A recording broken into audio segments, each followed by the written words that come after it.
you're joining me on what is already a busy Friday that's just been made even busier, as I'm on my way for a recovery of my younger brother's car. He's got a BMW 5 Series. He says that his engine's making some noises that aren't quite so pleasant. So he's obviously immediately stopped driving it. He's parked it up somewhere, he stopped driving it, and we've got to go and recover it. So I've been down to the yard this morning. I've hooked up the trailer, and yeah, we're on our way to go and find his car. Well, I've got to go pick him up first because he's got the key.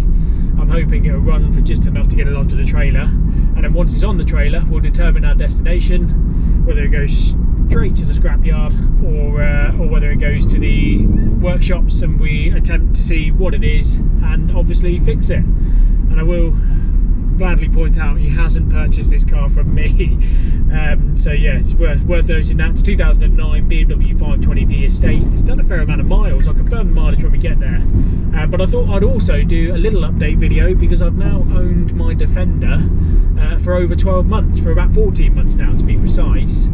So I bought this last year with 45,000 miles on it. It is now done 65,470. So I've done just over 20,000 miles in the year that I've had it. And yeah, I just thought I'd do a bit of like a running cost side of things and an update on what it's been like for the year that I've owned it. When I first bought it, I had the tow bar fitted, so it didn't have a tow bar when I originally got it. So I had the tow bar fitted, and I went for the fixed tow bar as well. I just think with the amount of towing that I do and the weight that I tow, which is of course other cars, I'd feel much more secure having that fixed tow bar. And also I do think that they are a little bit of a protection barrier for the rear bumper should anything try and hit you basically. So yeah, I've always thought that a fixed tow bar was a bit of a better option. It's also the commercial, it's the D250 SE Hardtop. So the SE means it's got a decent spec, which I have really enjoyed having this last year. Obviously I've got the jumper seat within the middle with the cup holders in the back, so I really like that setup. I think I've probably used this jumper seat twice, so it's not a necessity for me, but it's always one of those things. It's better to have and not need than to need and not have.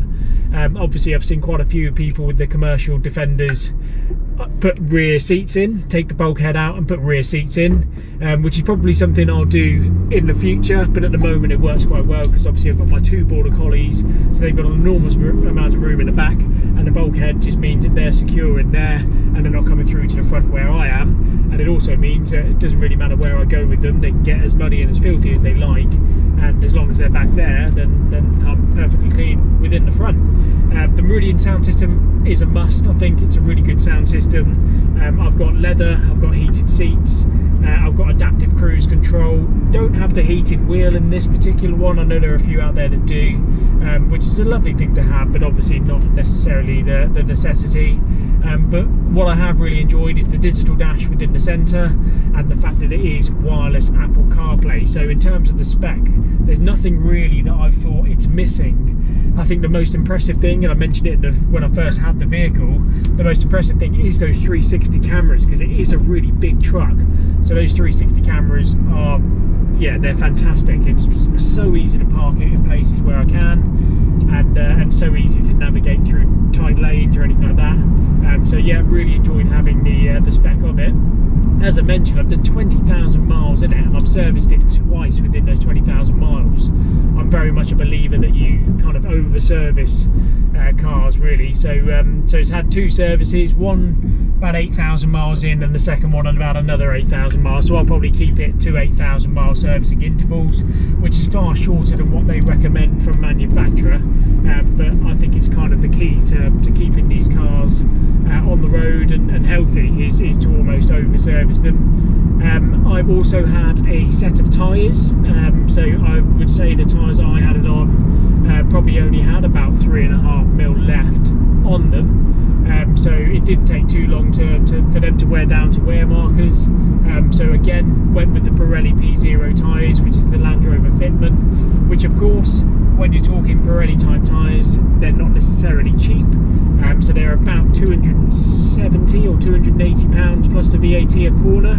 And annoyingly, literally the day after I had all four tyres replaced, I went to the yard to pick up the trailer to obviously go and do a collection of the car, and I I pierced the sidewall of my front offside tyre, which was absolutely gutting because it literally was a brand new tyre, done less than 100 miles at that point because it was the following day. So yeah, I had to put the spare on, which fortunately was also new, but then obviously get the tyre replaced again. So yeah, that was really gutting because obviously it adds on to your running bill of a car, and it was a really unnecessary thing. It was the trailer where it was tight up against a tree trunk, and there was just a bit of metal sticking out of the ground, of which I pierced the tyre. So yeah, that really wasn't quite so fun. So yeah, I've done 2 services, 4 tyres on it, and just had rear brake pads fitted. And genuinely, the 20,000 miles that I've been running this truck, and I have done all sorts in it. We've done European road trips, we've done Scotland a couple of times, of which we always just do it in one hit, so it's about 7.5 hours or 8.5 hours depending on traffic, which is a straight run up to Scotland from where we are down in Paynton in Devon. So I like to do that all in one hit, and in those 20,000 miles I've done, it hasn't missed a beat. It's been an absolutely fantastic truck. So yeah, it's not even like a clickbaity caption of my goodness what's gone wrong, because nothing has. It's been the best truck I've owned. And if you're familiar with the channel, I've had various different Range Rovers. I've had the older shape Defender, and this new shape Defender is so comfortable and so practical and capable for what it is that I do.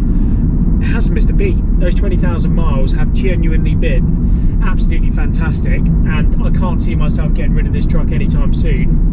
The only thing that people say that they, would probably change it for is this one doesn't have the adjustable air suspension. It runs on the coils, but to be honest, I still think it's very comfortable, and in some ways maybe it's less to go wrong. Without having that air suspension, having more traditional setup just means that there's less components that can fail, so to speak. Yes, I imagine it probably is a little bit more comfortable if you have the air suspension, and I know there are some commercials out there that have been spec'd with new, but a lot of the commercial vehicles are spec'd just with the standard coil suspension, so no complaints from me just running it on the standard springs. And to be honest, 65,000 miles, I'll keep it well maintained. I'd like to take it well over 100,000 miles, and as I say, if and when I need rear seats, I'll probably just get this one converted.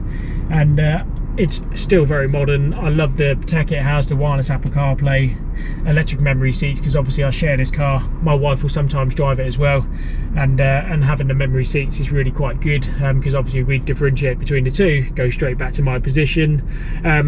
Yeah, it's been absolutely brilliant. I've got a wireless wireless car charging phone charger down here, which I added on, but other than that I haven't really done much to it. I've got the spacers on the wheels. I think that looks really good. They're 30mm spacers, so they're not small spacers, but obviously I had all the wheel alignment and everything done once I had those fitted, and I think it just looks really mean. I've also been offered some 20-inch alloys or 22-inch alloys from certain people as well, which, don't get me wrong, I think look really cool, but for what I want this car to be able to do, the 19-inch alloys that are on it are more than plenty, because it means that I haven't curbed an alloy, because it's got a lovely thick sidewall, and maybe that compensates for not having the air suspension, is to have that little bit more padding within the actual tyre itself. So yeah, really enjoy the drive of it. It's ever so comfortable, so it's not doom or gloom. It's really quite good. I really have enjoyed driving this driving this truck, and I don't plan to get rid of it anytime soon. As I said, done 20,000 miles in it just in this one, and obviously I drive lots of other cars as well. But even when the opportunity arises to take something that's a bit more flash home, we've got a couple of Bentleys in at the moment, which I absolutely adore, and a couple of Porsches as well, and they're really quite cool. But I find myself picking the key up to this every time, just because it is my truck. It's what I feel most comfortable in, because of what it is. So yeah, trailers on the back. We're going to go and pick up Ollie now, find his car, load it on, get it back to the workshops, see what's what. But if the next clip, you'll probably hear the dreaded engine noise that we're going to find out what it could mean. But yeah, I'll catch up with you in a second. I have an Ollie, YouTube Ollie. Hello. Ollie has his key. We're going to go get his car now, load it up on the trailer. Well, first of all, listen to the engine, then load it up onto the trailer, and now determine our next destination. All right, made it to his car. It's the one in the back here. We're going to go do a start up, and well, we'll see what this is like. He's jumping into it now.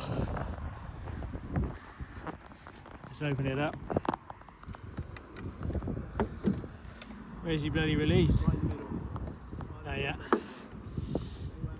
Okay, so what do we reckon? Yeah, go on.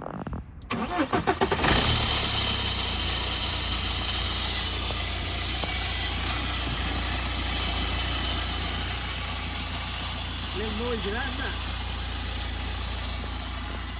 We're not very, very hopeful. Go and give it a little rev, slight rev.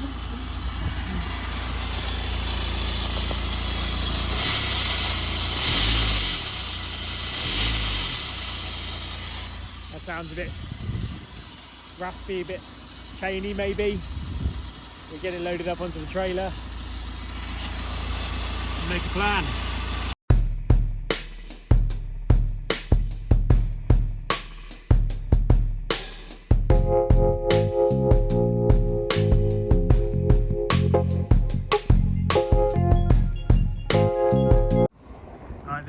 Loaded up onto the trailer. We're thinking potential turbo issues, but we'll find out when we get back to the workshop. But I told you the mileage was relatively high. You got to put the key in to do it? Yeah. Christ, one of these left. Got to actually put the key in. There we go, 210, it's just rocked over. Might be salvageable yet, but we'll find out when we get back to the workshops. Do a proper diagnosis with Matt and then make a plan from there. But let's get it back. Let's say at least it's sunny.